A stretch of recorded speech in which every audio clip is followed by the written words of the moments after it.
కొన్ని పాత్రలను స్పెషల్గా కోరుకుంటాడు దేవుడు. అందుకే వాళ్ళకి కొన్ని ప్రత్యేకమైన అనుభవాల్లో నుంచి తీసుకెళ్తాడు వాళ్ళని.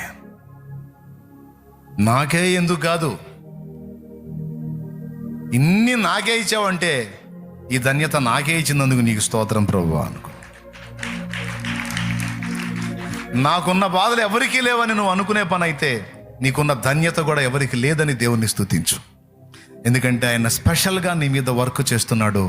ఇప్పుడు నీకు అర్థం కాదు, ప్రస్తుతం సమస్యను ఫేస్ చేసేటప్పుడు నీకు అర్థం కాదు, ఫైనల్లో నీకు క్లారిటీ వస్తుంది ప్రతి విషయంలో.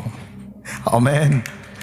తమ్ముడు, ఫైనల్లో చాలా స్పష్టత వస్తుంది నీకు. ప్రస్తుతానికి దీన మనస్కుడవై దీన మనస్కురాలివై ఆ బలీయమైన చేతి కింద, ఆ నీతి సూర్యుని చేతి కింద దీన మనస్కుడవై దీన మనస్కురాలివై నిన్ను నువ్వు తగ్గించు